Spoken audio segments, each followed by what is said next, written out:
not the result you want, but you know, you found the goal and then the offsides flag comes up. What does that kind of do to your team, and how are they feeling in that moment? In the moment, I believe that we just pushed on and kept searching. I think it was more difficult after the fact when you go back and you look at the tape and you see that Billy's clearly onside. So that I think that's probably the frustrating part. And uh, obviously, being a referee is not an easy job to do. So, but it's frustrating because I do feel after rewatching it several times, not just the offside but the actual match, that we probably deserved a point. Um, and then the flip side, we talked about set pieces in here last week too, and it's something that we were able to execute really well on Friday, but then turn around on Sunday and it bit us. So that's soccer, that's life, that's sports. We just gotta move forward after the ball's not always gonna bounce your way, and so we just look forward now. Would you say that there's any sense of relief at all to not have to carry that undefeated mark with you for the rest of the season? I'm not sure if there's a sense of relief, but we've talked about a lot over these last couple of weeks about the progression of the program and taking the program to next levels. And part of that next level is dealing and winning with uh, while being nationally ranked and having recognition. So I think Friday was our first ever win Yeah. as a nationally ranked program in the program history. So that's a good step. That's a good building block of what we want to do. And I think if we want to continue to build the program, build this team, we have to deal with those types of targets. We have to deal with that type of pressure. And the more times we're in that situation, I think the more comfortable we're going to be able to deal with those things.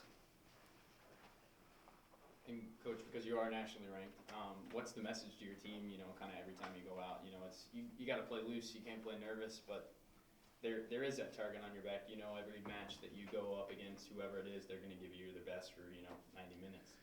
Yeah, I mean, we're nationally ranked right now. I don't know if we'll be nationally ranked in about an hour when the new poll comes out, but we didn't really talk about it so much. I think, and I didn't feel like there was a whole lot of pressure on them on Friday. I just think that you're just going to be seeing some of your opponent's best days, and they're really going to try to dethrone you. And again, as I mentioned, downstate schools don't like losing to UP schools, and I think anytime we get to receive that type of recognition, it does make the opponents give it a little bit harder to us. I mean, they definitely bring it to us on every single game, and I think the message to them is, like I said last week, is we've never had nationally ranked as a team goal, and we focus on our team goals, and we focus on ourselves, and we focus on putting the work in training to properly prepare for the weekend.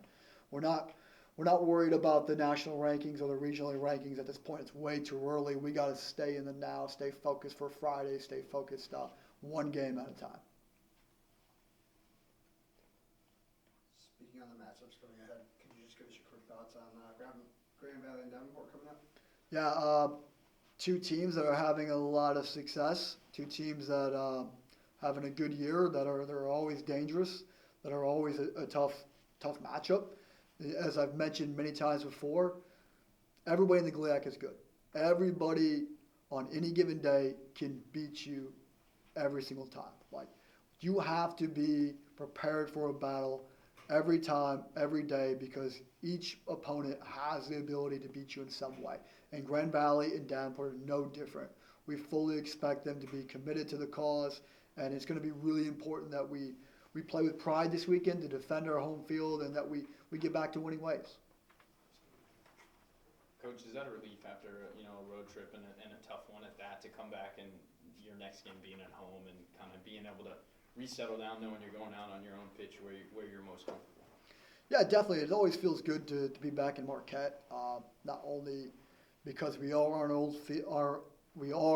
our own field, but we get a good support crowd. I feel like the community has really shown out this year in full support. I feel like the students have been out there. I feel like other athletic teams have shown up too. So I feel like there's growing support within Marquette for soccer, women's soccer, men's soccer, and that's exciting. So I think the team are really excited to get back in front of the home fans, the local youth soccer community, and et cetera. So it's always a good relief to be back in Marquette.